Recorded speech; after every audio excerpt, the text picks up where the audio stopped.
Et nous revenons à présent sur l'information de ce début de journal concernant l'arrestation des meurtriers présumés des 2 touristes scandinaves après l'interpellation mardi matin à Marrakech d'un premier suspect. 3 autres individus, je vous le disais, ont été arrêtés aujourd'hui dans la ville Ocre. Un coup de filet mené par le Bureau central des investigations judiciaires. Et pour en savoir plus sur le déroulé de l'enquête sur cette affaire, nous rejoignons l'ex-colonel Hassan Saoudi, expert en sécurité, directeur de Security Consulting et chercheur associé à l'Institut royal des études stratégiques. Il est en direct avec nous depuis Rabat. Bonsoir. Bonsoir madame. Alors c'est donc grâce au service de la DGST d'abord que le Bureau central d'investigation judiciaire a pu arrêter les suspects de ce double meurtre. Le BCIG a toutefois également pu bénéficier d'informations émanant de témoins locaux, un signalement précieux qui a contribué à ce coup de filet. Est-ce que vous pouvez nous en parler ?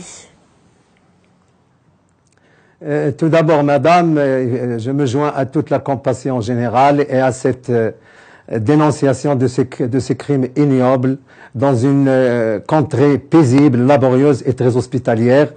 Et voilà, une fois que j'ai dit ça, il faut évidemment louer toute la mobilisation des autorités et des services de sécurité qui ont permis, dans une célérité extraordinaire, à identifier et interpeller tous les acteurs de ce crime ignoble. Vous venez de le dire, il ne faut pas oublier cette vigilance citoyenne qui a permis aux autorités d'aller vite dans l'identification, l'interpellation et la mise hors d'état de nuire de ces criminels. Et donc, vous voyez aussi bien dans le village d'Imlil qu'à Marrakech, dans une station, dans une gare routière, des citoyens modestes qui, malgré la tentative de dissémination de ces présumés meurtriers, ont pu les dénoncer et et permettre aux autorités de les arrêter. Alors vous venez de l'évoquer, une arrestation mardi matin à Marrakech, 3 autres aujourd'hui également dans la ville Ocre.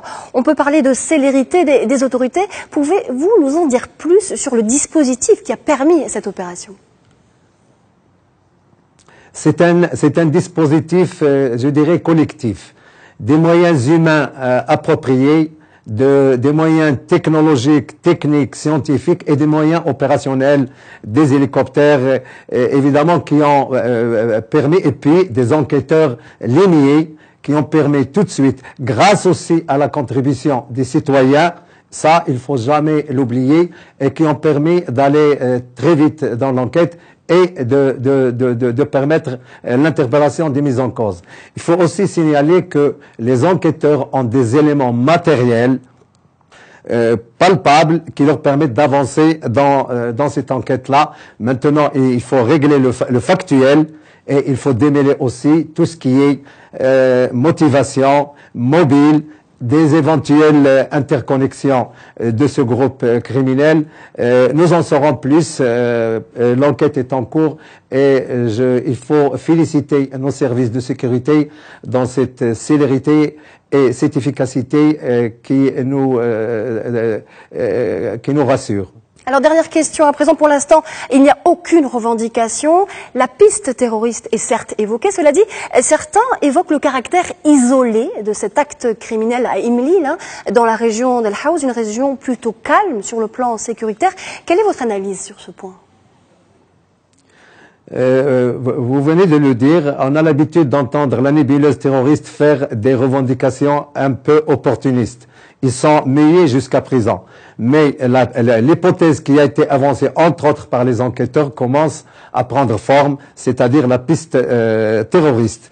Mais si on regarde le milieu dans lequel a eu cet assassinat macabre, je pense plutôt pour un acte isolé, compte tenu de la situation de cette contrée qui est une contrée hospitalière dont la population va à son travail et qui vit d'un tourisme quand même qui est un créneau porteur dans cette économie. Et donc pour moi, parler de certaines ramifications, je suis réservé sur cela et je pense que nous sommes dans un groupe un peu isolé.